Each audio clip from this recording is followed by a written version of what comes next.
महाराज धृतराष्ट्र के दुख की सीमा अनंत थी। उनके 100 के 100 पुत्र इस महायुद्ध में मारे गए थे।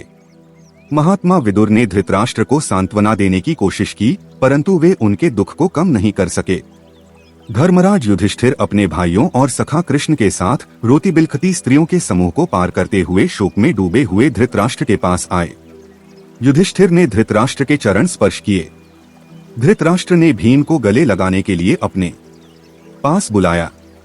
पुत्र शोक में धृतराष्ट्र का क्रोध अभी कम नहीं हुआ था। श्री कृष्ण इसे समझ रहे थे। उन्होंने भीम को न भेजकर उसके स्थान पर लोहे की उसकी एक प्रतिमूर्ति धृतराष्ट्र के आगे लाकर रखवा दी। धृतराष्ट्र ने मूर्ति को आलिंगनबद्ध करके इतने जोर से दबाया कि मूर्ति खंड खंड हो गई। मूर्ति के खंडित होने पर धृतराष्ट्र को ख्याल आया कि उन्होंने यह क्या कर डाला। वे दुखी होकर विलाप करने लगे, हाय, क्रोध में आकर मैंने मूर्खतावश यह क्या कर डाला। भीम की हत्या कर दी। राजन, विलाप न करें, श्री कृष्ण ने कहा। मैं जानता था कि क्रोध में आकर आप ऐसा कर सकते हैं, इसलिए इस अनर्थ को टालने के लिए मैंने पहले से ही प्रबंध कर रखा था। आपने भीम को नहीं बल्कि लोहे की उसकी प्रतिमूर्ति को नष्ट किया है। यह सुनकर धृतराष्ट्र ने रोना बंद कर दिया और सभी पांडु पुत्रों को आशीर्वाद देकर विदा किया। पांचों भाई श्री कृष्ण के साथ गांधारी और कुंती से आशीर्वाद लेकर कुरुक्षेत्र में मारे गए अपने बंधु बांधवों की आत्मा की शांति के लिए जलांजलि देने गंगा किनारे पहुंचे और सभी का विधिवत अंतिम संस्कार किया। युधिष्ठिर के मन में यह बात घर कर गई थी कि उन्होंने अपने बंधु बांधवों को मारकर राज्य पाया है। इससे उनको भारी व्यथा हो रही थी, परंतु सभी के समझाने बुझाने पर उनका हृदय शांत हुआ। उन्हें हस्तिनापुर का राज्य शासन संभालने के लिए तैयार कर लिया गया। युधिष्ठिर भारी मन से तैयार हो गए। भीष्म जब महाभारत युद्ध के 10वें दिन घायल होकर गिर पड़े तो उस समय सूर्य दक्षिणायन था, इसलिए वे परलोक नहीं जाना चाहते थे।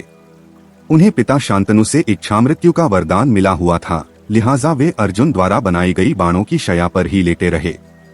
युधिष्ठिर हस्तिनापुर का शासन सूत्र संभालने से पहले कुरुक्षेत्र में उस स्थान पर गए जहां भीष्म पितामह शरशैया पर अभी तक मृत्यु की प्रतीक्षा कर रहे थे। युधिष्ठिर अपने पूरे परिवार के साथ वहां गए थे। युद्ध के वक्त तीरों के प्रहार से भीष्म पूरी तरह घायल हो गए थे, लेकिन भीष्म पितामह इच्छा मृत्यु के कारण जीवित रहे और बाण शैया पर विश्राम करते रहे। पवित्र गीता में भगवान श्री कृष्ण जी कहते हैं कि जो व्यक्ति सूर्य के उत्तरायण में दिन के उजाले में शुक्ल पक्ष में अपने प्राण त्यागता है, वह सत्य व्यक्ति पुनः मृत्यु भवन में लौटकर नहीं आता है। पितामह भीष्म ने युधिष्ठिर को राज्य और धर्म का मर्म समझाया। युधिष्ठिर को उपदेश देकर सूर्य को उत्तरायण आया देख भीष्म पितामह ने अपनी इच्छा से माघ माह में शुक्ल पक्ष की अष्टमी तिथि को भगवान श्री कृष्ण की वंदना कर अंतिम सांस ली। पांडवों ने विधि विधान के साथ पितामह भीष्म का अंतिम संस्कार गंगा के किनारे किया।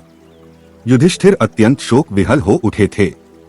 धृतराष्ट्र ने उन्हें सांत्वना दी, पुत्र शोक न करो, तुमने तो क्षत्रियोचित धर्म का पालन किया है और विजय प्राप्त की है। मैंने ही पुत्र मोह में किसी की बात नहीं मानी, प्रिय विदुर की भी नहीं। यह उसी का परिणाम है। दुर्योधन की मूर्खताओं को तुम क्षमा कर दो। अब तुम ही मेरे पुत्र हो। पुत्र, कोई चाहे कितना ही बड़ा क्यों न हो, कितना ही विवेकशील क्यों न हो, ईर्ष्या उसका पतन कर देती है। ईर्ष्या से ही वह अपमानित होता है और ईर्ष्या से ही वह नष्ट हो जाता है। अपनी बात कहकर धृतराष्ट्र ने युधिष्ठिर को अपने हृदय से लगा लिया। सभी हस्तिनापुर लौट आए।